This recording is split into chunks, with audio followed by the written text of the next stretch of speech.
भिखारी का आत्मज्ञान। एक भिखारी रेलवे स्टेशन पर भीख मांगता था। रेल सफर में भीख मांगने के दौरान एक सूट बूट पहने सेठ जी उसे दिखाई दिए। उसने सोचा कि यह व्यक्ति बहुत अमीर लगता है, इससे भीख मांगने पर यह मुझे जरूर अच्छे पैसे देगा। वह उस सेठ से भीख मांगने लगा। भिखारी को देखकर उस सेठ ने कहा, तुम हमेशा मांगते ही हो, क्या कभी किसी को कुछ देते भी हो? भिखारी बोला, साहब मैं तो भिखारी हूँ, हमेशा लोगों से मांगता ही रहता हूँ। मेरी इतनी सामर्थ्य कहाँ कि मैं किसी को कुछ दे सकूं। सेठ जी ने कहा, जब किसी को कुछ दे नहीं सकते तो तुम्हें मांगने का भी कोई हक नहीं है। मैं एक व्यापारी हूँ और लेन देन में ही विश्वास रखता हूँ। अगर तुम्हारे पास मुझे कुछ देने को हो तभी मैं तुम्हें बदले में कुछ दे सकता हूँ। तभी वह स्टेशन गया जहाँ पर उस सेठ को उतरना था।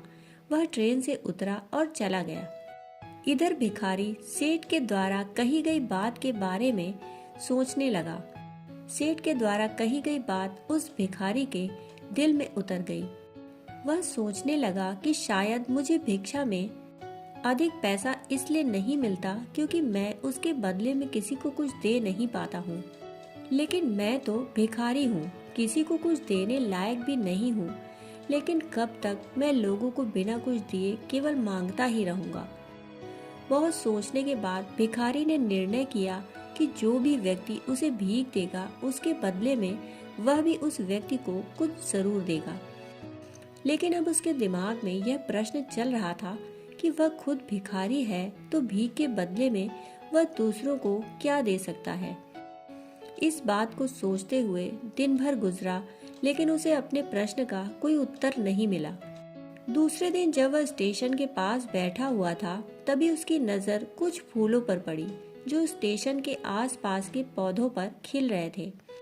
उसने सोचा, क्यों न मैं लोगों को भीख के बदले कुछ फूल ही दे दिया करूं। उसको अपना यह विचार अच्छा लगा और उसने वहां से कुछ फूल तोड़ लिए। वह ट्रेन में भीख मांगने पहुंचा। जब भी कोई उसे भीख देता तो उसके बदले में वह भीख देने वाले को कुछ फूल दे देता। उन फूलों को लोग खुश होकर अपने पास रख लेते। अब भिखारी रोज फूल तोड़ता और भीख के बदले में उन फूलों को लोगों में बांट देता।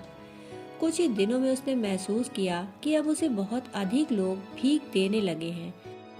वह स्टेशन के पास के सभी फूलों को तोड़ लाता।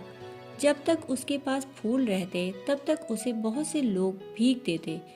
लेकिन जब फूल बांटते बांटते खत्म हो जाते तो उसे भीख भी नहीं मिलती थी। अब रोज ऐसा ही चलता रहा। एक दिन जब वह भीख मांग रहा था तो उसने देखा कि वही सेठ ट्रेन में बैठे हैं, जिसकी वजह से उसे भीख के बदले फूल देने की प्रेरणा मिली थी। वह तुरंत उस व्यक्ति के पास पहुंच गया और भीख मांगते हुए बोला, आज मेरे पास आपको देने के लिए कुछ फूल है, आप मुझे भीख दीजिए, बदले में मैं आपको कुछ फूल दूंगा। सेठ ने उसे भीख के रूप में कुछ पैसे दे दिए और भिखारी ने कुछ फूल उन्हें दे दिए। उस सेठ को यह बात बहुत पसंद आई। सेठ ने कहा, वाह क्या बात है, आज तुम भी मेरी तरह एक व्यापारी बन गए हो। इतना कहकर फूल लेकर वह सेठ स्टेशन पर उतर गया। लेकिन उस सेठ द्वारा कही गई बात एक बार फिर से उस भिखारी के दिल में उतर गई। वह बार बार उस सेठ के द्वारा कही गई बात के बारे में सोचने लगा और बहुत खुश होने लगा। उसकी आंखें अब चमकने लगी। उसे लगने लगा कि अब उसके हाथ सफलता की चाबी लग गई है, जिसके द्वारा वह अपने जीवन को बदल सकता है। वह तुरंत ट्रेन से नीचे उतरा और उत्साहित होकर बहुत तेज आवाज में ऊपर आसमान की ओर देखकर बोला, मैं भिखारी नहीं हूँ, मैं तो एक व्यापारी हूँ।